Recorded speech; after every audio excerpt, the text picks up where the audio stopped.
এরা এখানে আমি মাছের ঝোল করে এখানে যে মাছ ভেজে নিয়েছি, মাছের ঝোল আলু বাদাম কেটে নিয়েছি, আর এখানে করলা পটল ভাজা করেছি।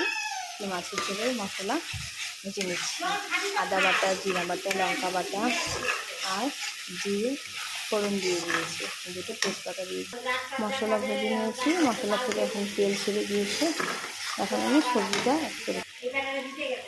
এখন মশলা সবজিটার সাথে মিশিয়ে নেব। নুন হলুদ দিয়ে দেবো, নুন হলুদ আর একটু সামান্য লঙ্কার গুঁড়ো দিয়ে দেবো।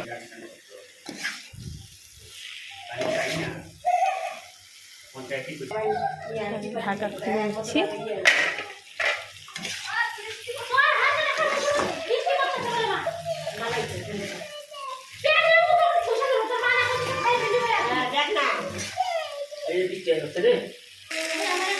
কষানো হয়ে গেল, এখন আমি এখানে জল অ্যাড করে দেবো।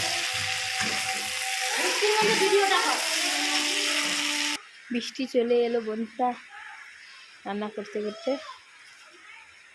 দেখি বৃষ্টি চলে এসেছে বাইরে।